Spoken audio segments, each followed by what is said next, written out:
सद्गुरु, इस देश के सभी वरिष्ठ हृदय रोग विशेषज्ञों, सर्जनों और सभी अच्छे डॉक्टरों की मेहनत के कारण दिल की बीमारियों के इलाज के बारे में लोगों में बहुत आत्मविश्वास आ गया है। सद्गुरु, ये बहुत दिलचस्प है।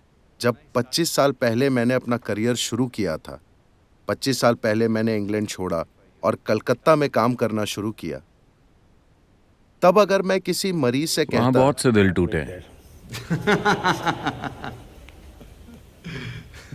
तब अगर मैं मरीज से कहता कि उसे ऑपरेशन की जरूरत है, तो उसे ऑपरेशन के लिए मनाने में 1 घंटे से ज्यादा समय लगता था। मगर आज मेरे सामने दूसरी समस्या आती है। वो लाइन लगाकर खड़े हैं। सद्गुरु, आज जब सारी रिपोर्ट्स देखने के बाद मैं किसी मरीज से कहता हूं कि आपको ऑपरेशन की जरूरत नहीं है, तो मुझे 1 घंटे से ज्यादा उसे यह समझाने में लगता है कि उसे ऑपरेशन की जरूरत क्यों नहीं है। हर कोई दिल का ऑपरेशन कराना चाहता है सद्गुरु। ये रोमांटिक कारणों से है या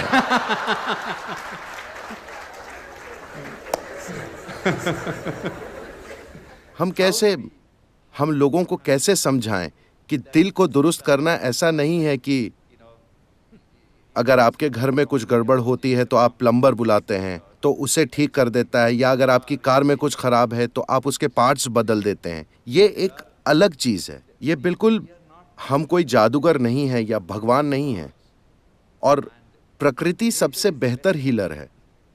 और दिल की सर्जरी सिर्फ 50 साल पुरानी चीज है।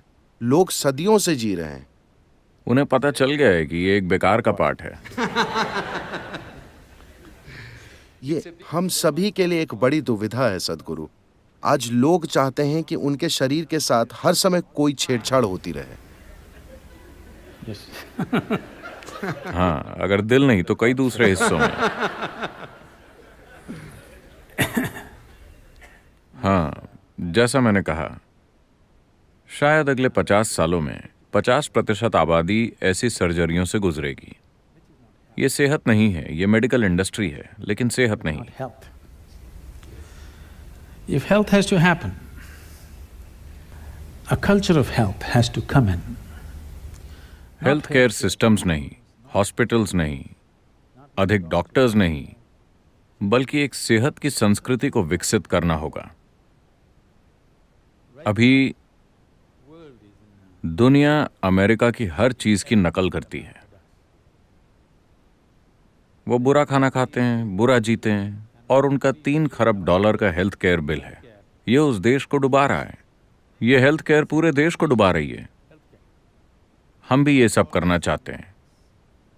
हम वैसे कपड़े पहनना चाहते हैं, वैसा खाना चाहते हैं, वैसे जीना चाहते हैं, और उसी तरह बीमार होना चाहते हैं। लेकिन हमारा देश निश्चित रूप से आपके ऊपर $3 खरब खर्च नहीं कर सकता। हम आपको मरने देंगे। Yes. हम हर किसी के पास जाकर 1.25 अरब लोगों की सर्जरी नहीं करवाने वाले। निकट भविष्य में ऐसा नहीं होने वाला। और अगर ऐसा नहीं हुआ तो मुसीबत, और हुआ तो उससे भी बड़ी मुसीबत। लोग खुशहाली में जीना नहीं जानते। ये एक मुसीबत है। मैं तो कहूंगा कि इस धरती पर 70% बीमारियां सिर्फ रहने, खाने और वातावरण की सही समझ से ठीक की जा सकती हैं। 70% बीमारियां ठीक हो जाएंगी। आप 12 से 15 साल में इसे कर सकते हैं। अगर एक मजबूत प्रयास किया जाए लोगों के द्वारा, नीतियों के द्वारा, हर संबंधित व्यक्ति द्वारा। खास तौर पर अस्पताल बहुत कुछ कर सकते हैं, क्योंकि लोग जब बीमार होते हैं तब वो सुनते हैं, वरना वो नहीं सुनते। जब वो अच्छे होते हैं वो नहीं सुनते। जब वो बीमार होते हैं तो वो सुनते हैं। जब वो बीमार होते हैं तो उनके 2 से ज्यादा कान उगाते हैं। यही उन्हें बताने का समय है कि बेहतर तरीके से जीवन कैसे जिएं। ये चीजें हमारे लिए नई नहीं हैं। ये चीजें हमारी संस्कृति में रची बसी हैं, मगर हम किसी ऐसी चीज के लिए उसे छोड़ रहे हैं जो हमें मुसीबत में डालेगी। किसी चीज को तुरंत ठीक करने के लिए सबसे पहले मेडिकल उपचार की जरूरत पड़ती है, और ये सबसे अहम है, इसमें कोई संदेह नहीं है।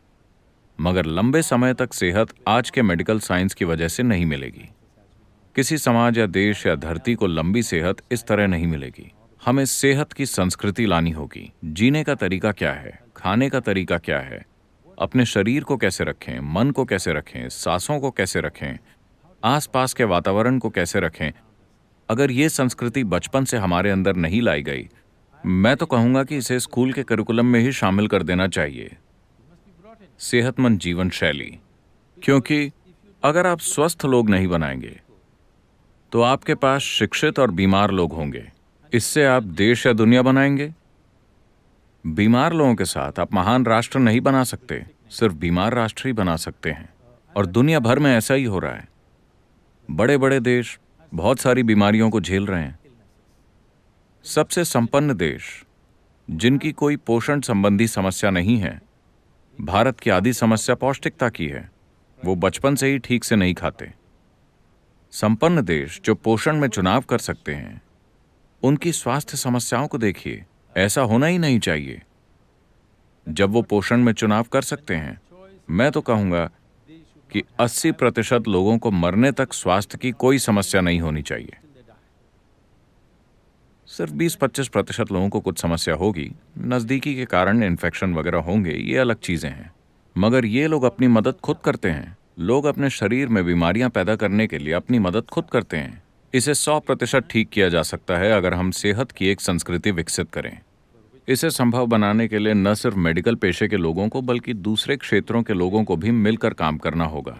अभी इस तरह का कोई बड़ा तालमेल नहीं दिख रहा। यहाँ वहाँ छोटी मोटी कोशिशें हो रही हैं, मगर वो काफ़ी नहीं है। ये अच्छा है लेकिन काफ़ी नहीं है।